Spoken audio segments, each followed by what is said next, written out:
ప్రధాని నరేంద్ర మోదీ సహా కేంద్ర హోంమంత్రి అమిత్ షా, జాతీయ భద్రతా సలహాదారు అజిత్ దోవల్ ఒడిషా రాజధాని భువనేశ్వర్లో మకాం వేశారు. డీజీఐజీల ప్రత్యేక సమావేశంలో పాల్గొనడానికి భువనేశ్వర్కు వచ్చిన అమిత్ షా, అజిత్ దోవల్ 3 రోజుల పాటు అక్కడే ఉండనున్నారు. దేశ అంతర్గత భద్రత, తీర ప్రాంత రక్షణ, మాదక ద్రవ్యాల రవాణా నియంత్రణ కోసం కేంద్రం 3 రోజుల పాటు దేశంలోని అన్ని రాష్ట్రాలకు సంబంధించిన ఐపీఎస్ అధికారులతో 3 రోజుల పాటు ఈ సమావేశాలు నిర్వహిస్తోంది. మరోవైపు మోదీ, దోవల్, అమిత్ షాలు వస్తూ ఉండడంతో ఖలిస్తాన్ ఉగ్రవాది గురుపట్వంత్ సింగ్ పన్ను బెదిరింపులకు దిగాడు. భువనేశ్వర్ లక్ష్యంగా దాడులు చేస్తామంటూ హెచ్చరించాడు. అక్కడితో ఆగలేదు. మావోయిస్టులు, కశ్మీర్ ఉగ్రవాదులు సైతం భువనేశ్వర్ నగరాన్ని చుట్టుముట్టాలంటూ పిలుపునిచ్చాడు. దీంతో కేంద్రం భువనేశ్వర్లో పెద్ద ఎత్తున బలగాలను మోహరించింది.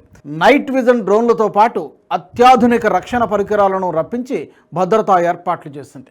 ఈ తరహా సమావేశాలను గతంలో 9 రాష్ట్రాల్లో నిర్వహించింది. ఒడిషాలో 10వ సమావేశం నిర్వహిస్తోంది. అయితే గతంలో నిర్వహించిన సమావేశాలకు అజిత్ దోవల్ హాజరైన దాఖలాలు లేవు. కేవలం ఒడిషా సమావేశానికి హాజరు కావడానికి ప్రధాన కారణం అత్యంత కీలకమైన సమావేశం కావడమే. ఛత్తీస్గఢ్లో మావోయిస్టుల నియంత్రణ కోసం ఆపరేషన్ కగార్ కొనసాగుతున్న నేపథ్యంలో జరుగుతున్న ఈ సమావేశానికి అత్యంత ప్రాధాన్యత ఏర్పడింది. ఒడిషా రాష్ట్ర విస్తీర్ణంలో 30% అడవి ఉంది. అంతేకాదు, తీర ప్రాంతం కూడా ఉంది. కేవలం లోతట్టు అటవీ ప్రాంతాల్లోనే కాదు, తీర ప్రాంతంలోనూ మావోయిస్టుల ప్రాబల్యం ఎక్కువగా ఉంది. 2008లో తీర ప్రాంతంలోని నయాగఢ్ జిల్లా కేంద్రంపై మావోయిస్టులు పెద్ద పెట్టున విరుచుకుపడ్డారు. వందల సంఖ్యలో రైఫిళ్లు, లక్షల సంఖ్యలో తోటాలు ఎత్తుకెళ్లిపోయారు. బ్యాంకుల్ని లూటీ చేశారు. దేశ చరిత్రలో ఇదే అతిపెద్ద దాడి. నయాగఢ్లో ఎత్తుకెళ్లిన తోటాలే మావోయిస్టులకు ఇప్పటి వరకు ప్రధాన వనరుగా ఉన్నాయి. ఛత్తీస్గఢ్లో మావోయిస్టుల వద్ద ఉన్న ఆయుధాల్లో నయాగఢ్ ఆయుధాలే ప్రధాన భాగము అని చెబుతారు. ఛత్తీస్గఢ్లో ఆపరేషన్ కగారు పెద్ద ఎత్తున కొనసాగడం, వేల సంఖ్యలో భద్రతా బలగాలను మోహరించడంతో మావోయిస్టు కీలక నేతలంతా ఒడిషాలోని అడవుల్లో తలదాచుకున్నట్టు నిఘా వర్గాల బోగట్ట. ఇప్పటి వరకు ఛత్తీస్గఢ్ను తమ విముక్తి ప్రాంతంగా పేర్కొన్న మావోయిస్టులు రాబోయే రోజుల్లో ఒడిషాను గెరిల్లా జోన్గా మార్చుకునే అవకాశాలు పుష్కలంగా ఉన్నాయి. ఛత్తీస్గఢ్ అడవులతో పోలిస్తే ఒడిషా అడవులు దట్టమైనవి, సురక్షితమైనవి. దీంతో కేంద్ర హోంశాఖ ఒడిషాపై ప్రత్యేకంగా దృష్టి సారించింది. మావోయిస్టులు ఒడిషా అడవులను కార్యక్షేత్రంగా చేసుకుంటే పొరుగున ఉన్న జార్ఖండ్లో కూడా కార్యకలాపాలు తీవ్రమయ్యే అవకాశాలున్నాయి. జార్ఖండ్లో గతంలో మావోయిస్టుల ప్రాబల్యం ఉన్నప్పటికీ కేంద్ర బలగాల అణచివేత చర్యలతో తగ్గుముఖం పట్టింది. ఒడిషా అడవుల భౌగోళిక అనుకూలత వల్ల రాబోయే రోజుల్లో మావోయిస్టుల ప్రాబల్యం పెరిగే అవకాశం ఉంది.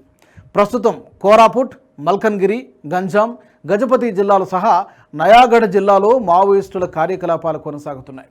ఇటీవల కాలంలో పెరిగిన నక్సల్స్ ఏరివేత చర్యల కారణంగా కాస్తంత తగ్గుముఖం పట్టింది.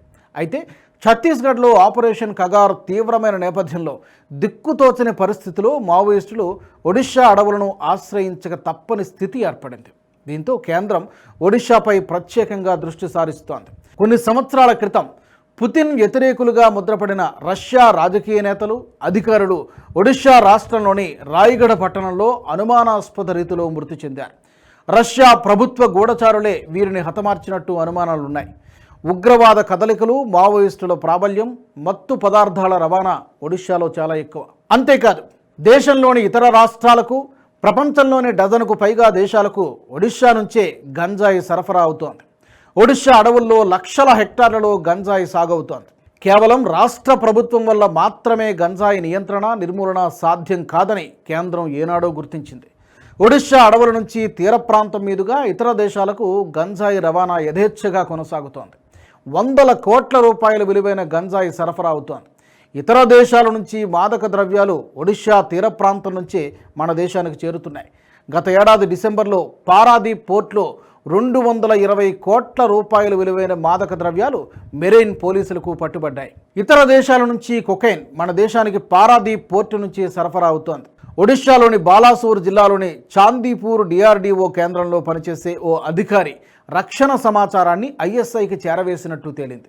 2021లో కూడా 5 అధికారుల్ని పోలీసులు అరెస్టు చేశారు. చాందీపూర్ డిఆర్డీఓను ఐఎస్ఐ లక్ష్యంగా చేసుకున్నట్టు కేంద్ర ఇంటెలిజెన్స్ సంస్థలు గుర్తించాయి.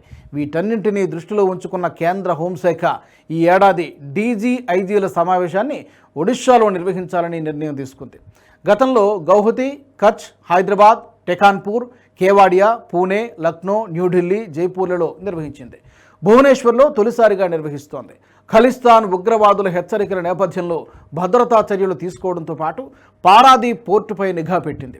జాతీయ భద్రతా సలహాదారు అజిత్ దోవల్ భువనేశ్వర్లోనే బస చేయడంతో కేంద్ర రాష్ట్ర పోలీసులు, ఇతర భద్రతా సిబ్బంది, నిఘా సంస్థలు కంటి మీద కునుకు లేకుండా పహారా కాస్తున్నాయి. ఈ వీడియో మీకు నచ్చినట్టయితే లైక్ చేయండి, 10 మందికి షేర్ చేయండి. అలాగే కామెంట్ల రూపంలో మీ అభిప్రాయాలను మాతో పంచుకోండి. Nationalist hub group of channels ను సబ్స్క్రైబ్ చేసుకుని తెలుగునాట జాతీయవాద జర్నలిజాన్ని ప్రోత్సహించండి. ఈ వీడియో కింద ఉన్న బెల్ ఐకాన్ పై క్లిక్ చేయడం మర్చిపోవద్దు.